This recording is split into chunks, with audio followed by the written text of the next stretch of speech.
Muchas gracias por la invitación para participar en este curso. Hoy día quisiera compartir la experiencia que tenemos en el Hospital General de Mass General en Boston con la embolización arterial de los angiomilipomas renales. Los objetivos hoy día serían saber explicar y diferenciar los angiomilipomas esporádicos y compararlo con los angiomilipomas que son secundarios a la esclerosis tuberosa. Y también discutir los hallazgos de imagen que caracterizan las dos diferentes lesiones.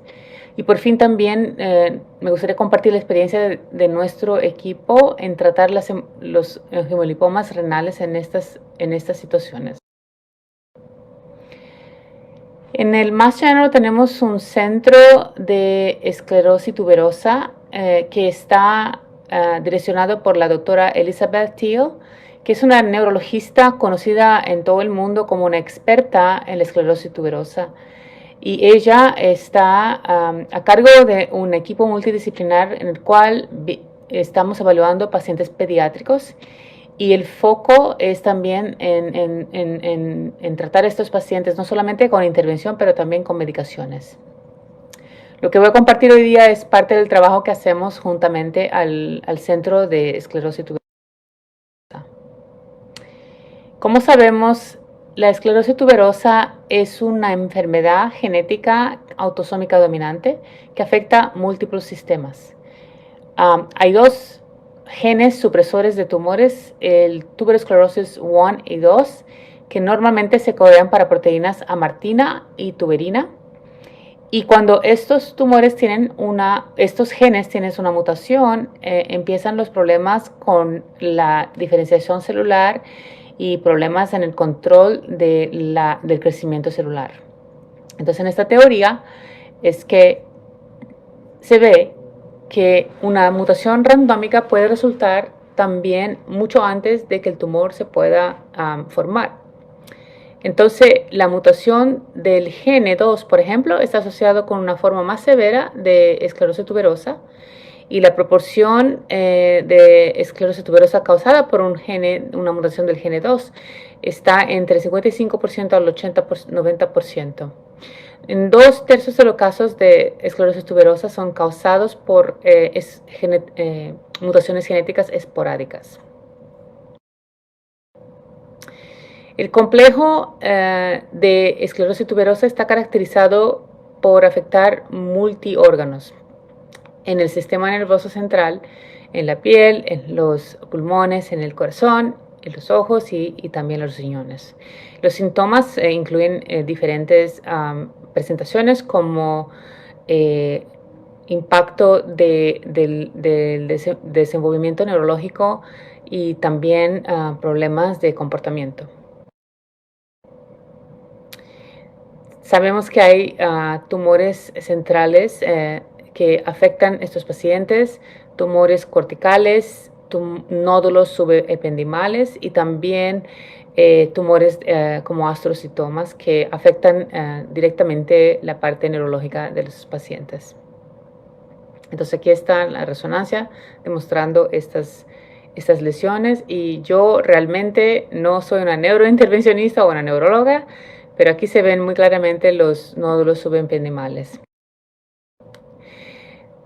También hay manifestaciones dermatológicas como los tumores, la parte de los adenomas sebáceos y también la parte como si de máculas hipomelanóticas en el cuerpo y también como patches, como áreas pigmentadas con la parte de la piel. También los pulmones son afectados por linfangioleiomyomatosis y bueno, esto también pacientes a veces también empiezan y necesitan trasplantes de pulmón. En la parte del corazón hay una asociación con un rabdomioma cardíaco y pueden causar arritmias y murmurios. Y también en los ojos hay los amartomas astrocíticos y Entonces, en términos de los riñones, lo que observamos es que, obviamente, como ya dijo el doctor Pedrosa, tenemos angiolipomas que son tumores benignos. Se creen ser amartomas, tienen tres tipos de tejido como vascular, como muscular y también la gordura, como la explicamos antes con el doctor Pedrosa. Esto está presente como en 80% de los pacientes de esclerosis tuberosas. Son muy frecuentes en estos tipos de pacientes y muy a menudo bilaterales. En casi un 90% de estos tumores también pueden ocurrir sin tener la enfermedad de esclerosis tuberosa y lo que llamamos ser esporádico. Entonces, en estos casos esporádicos usualmente son solitarios, no son múltiplos. Y también vamos a ver las características, cómo se comportan ante la embolización. También está muy presente los quistes renales y infelizmente también la incidencia de cáncer malignos como carcinoma renal. Aquí pueden ver muy bien un tumor con bastante gordura en la tomografía y vascularización también se ve, y en la geografía se ve un tumor de angiolipoma con bastante vascularización que lo estamos embolizando para reducir su tamaño. En términos de carcinoma renal, no voy a hablar mucho de esto porque realmente ya fue mucho más que explicado por mi colega, doctor Pedrosa. En realidad, el manejo está muy, el desafío en saber si es un tumor maligno o benigno. Pero me gustaría sí hablar del tratamiento médico de sus pacientes con esclerosis tuberosa que generalmente toman medicaciones como rapamicina, que son inmunosupresores y ayudan también a disminuir el crecimiento de estos tumores en el riñón. En términos de manejo cirúrgico e intervencionista, nosotros trabajamos muy a menudo con los cirujanos y también obviamente con los clínicos. Hay varias opciones para tratar estos tumores. Obviamente la cirugía es una de ellas, pero entre no hacer nada y hacer cirugía tenemos ablación, tenemos con radiofrecuencia, crioablación o con microwave, y también tenemos la embolización de transcatéter que se hace muy a menudo en nuestro centro. Estos pacientes se presentan con la clásica sintomatología de dolor en el flanco en 60% de los pacientes. Muy a menudo está asociado con hemorragias y también tienen masas papables en el abdomen con la presencia de hematuria. Otros síntomas pueden incluir náuseas, vómitos, fiebre y hipertensión. En general, cuando los pacientes se presentan para embolización sin síntomas, el criterio que utilizamos es el diámetro de 4 centímetros para poder tratarlo con embolización. En términos del tamaño, hay mucha controversia y discusión. En general, utilizamos el cutoff, el threshold de 4 centímetros, porque tumores menos de 4 centímetros están menos propensos a crecer en tamaño. Y eso se compara con un 46, con 27%, y también no requieren intervención cirúrgica, como los tumores más grandes requieren más intervención cirúrgica que los tumores más pequeños. En relación a los angiolipomas que son mayores de 4 centímetros, un 94% tienen síntomas y unos 60% sangran espontáneamente. Y un tercio de esos pacientes se presentan en shock en la emergencia, y ahí es donde tenemos que realmente estar atentos y a servicio para estos pacientes por la embolización de urgencia. En términos de la embolización, hay algunos estudios que demuestran que el tratamiento es efectivo en 90% de los pacientes en un follow-up de 2 meses a 7 años.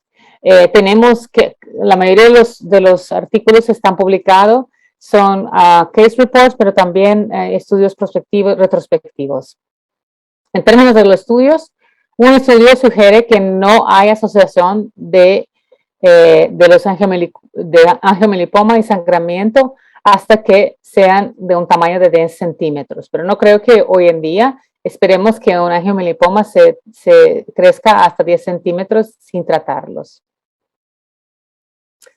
Más en el criterio de tamaño para tratamiento, estos son algunos de los estudios retrospectivos en la cual vemos que los pacientes que fueron tratados, 30 pacientes tratados en ese estudio de 2011, con un diámetro más o menos de 8 centímetros, con alta chance de ruptura. En estos pacientes, en un follow-up de 20 meses, solamente un paciente tuvo sangramiento después de la embolización, que realmente fue tratado con una segunda embolización. En otra serie más antigua, estos son 41 pacientes que se presentaron por embolización y el tamaño del tumor fue más grande, como 10 centímetros, 91% de tratamiento efectivo y al follow-up de 58 meses, no casos de hemorragia. Entonces, estos estudios indican más o menos que la embolización sí ayuda a que el paciente no tenga sangramiento. Hay otra alternativa, otro indicador para que tratemos las angiomelipomas, otra del diámetro. Lo que sabemos y lo que entendemos clínicamente es que obviamente cuanto más vasculares son los angiomelipomas, más alta la chance de sangramiento espontáneo, mucho más que los tumores que no están tan vascularizados. La otra característica que consideramos en el tratamiento también es si tenemos un angiomelipoma con múltiples pseudoaneurismas, realmente prontamente nos promovimos a tratar por el hecho de que pueden sangrar, pueden tener hemorragia. Y en términos de protocolos de imagen, tenemos algunas técnicas de imagen, pero no todavía la utilizamos, pero no conseguimos encontrar ningún factor predictivo para estas lesiones. En términos de angiomelipomas esporádicos, sí también crecen, pero significativamente menos de los angiomelipomas que están asociados con la esclerosis tuberosa. Los pacientes con esclerosis tuberosa, los tumores tienden a ser mucho más grandes, múltiplos y también mucho más propensos a causar hemorragia a la comparación de los casos esporádicos.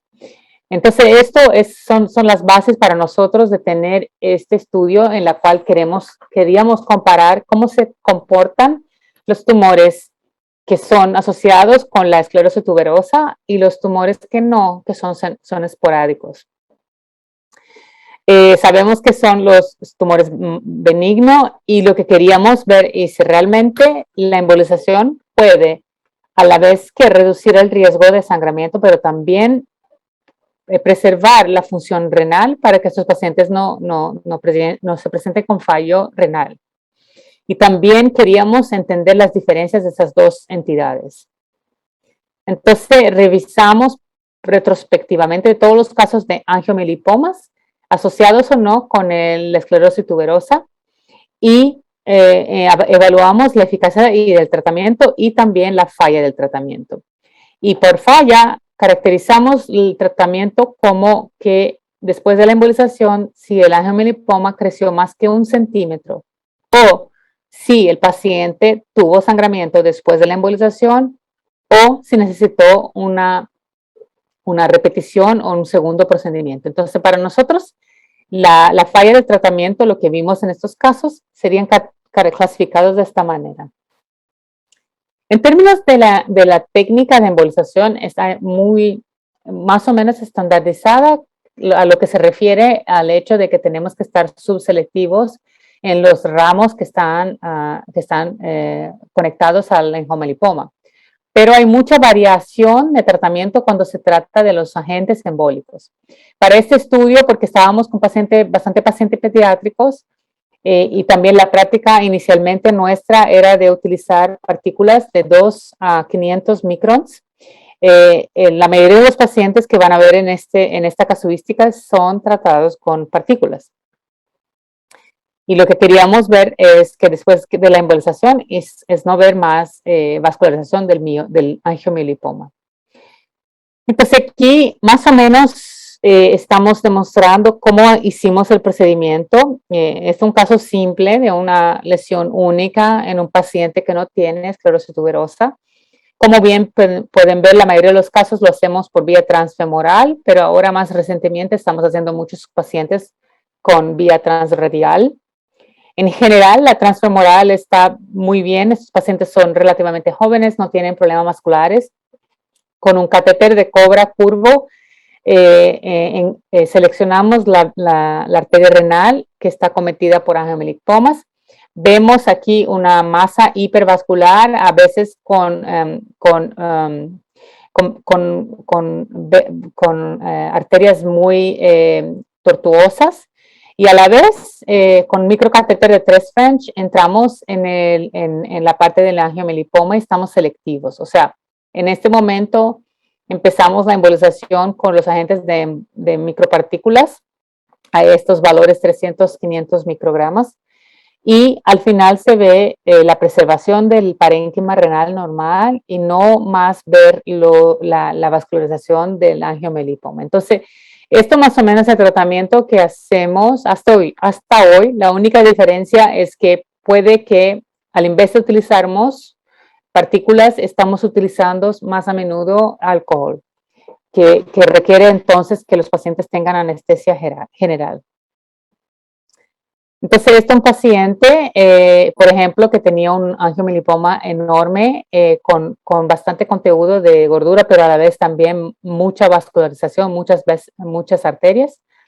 Y cuando le vemos el procedimiento, se ve una masiva angiomelipoma con bastante vascularización, a veces un poco de drenaje venoso. Y en estos casos es un poco más un desafío de embolizar, un procedimiento un poco largo hasta, porque tenemos que estar cateterizando a todas las arterias que están sufriendo este tumor. Y aquí un ejemplo de cómo lo hacemos con el microcatéter. Más una vez tenemos que ser bien selectivos. Se ven aquí las tortuosas arterias que están sufriendo este angiomelipoma y la extensa red vascular. Aquí también ya al medio del procedimiento ya más o menos embolizamos bastante del tumor, pero sigue con vascularización. Y aquí también bien selectivo el catéter, se demuestra la gran red de hipervascularización en el angiomelipoma. Entonces, es el tipo de caso que tenemos, y aquí, luego de algunas horas de procedimiento y muchas partículas que utilizamos, se ve un poquito más, mucho menos vascularización, pero a veces una vascularización residual. Y entonces ahí queda la cuestión, el desafío de continuamos con la embolización, esperamos para ver cómo está la función renal. Viste que el riñón en este caso está por la mitad casi, porque la lesión de angiomelipoma ya toma casi toda la parte del órgano. Sin embargo, una vez que lo hicimos, vimos al follow-up que este paciente redució significativamente su masa tumoral, aunque aún se ven algunas áreas de vascularización. Entonces, esos son los ejemplos que quería demostrar. Los pacientes que evaluamos en total incluyeron 19 pacientes esporádicos y 19 pacientes de angiomelipoma por esclerosis tuberosa. Los pacientes con esclerosis tuberosa eran más jóvenes, con una media de 23 años, en comparación con los pacientes esporádicos que tenían una edad más avanzada, 55 años. El follow-up fue más consistente con los pacientes de esclerosis tuberosa por el hecho que tenemos el centro. El tamaño fue un poco menor en los pacientes con esclerosis tuberosa en comparación con pacientes con tumores esporádicos, y yo pienso que esto es función del hecho de que los pacientes con tumores esporádicos no tienen otros síntomas y se presentan obviamente cuando ya está muy grande el tumor. Y el primer hallazgo de este estudio es que en 23% de los pacientes embolizados en el grupo de la esclerosis tuberosa tuvieron falla de tratamiento. Cuando vemos las lesiones separadamente por disminuidas, estables o aumentadas, vemos que en el grupo de esclerosis tuberosa mucho más lesiones que no respondieron a la embolización. Como ven aquí, 5 pacientes se presentaron con un aumento del tumor. En los casos esporádicos no tuvimos nadie que realmente se presentó con el aumento del tumor. Entonces aquí tenemos un ejemplo de un paciente estable en la cual decidimos no hacer otro procedimiento.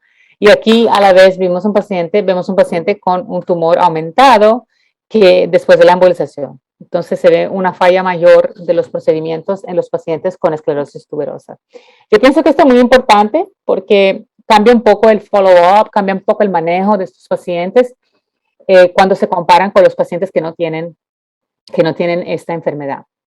Entonces, tuvimos una tasa de complicación mayor, más grande en los casos esporádicos, 21% en comparación con el grupo de esclerosis tuberosa.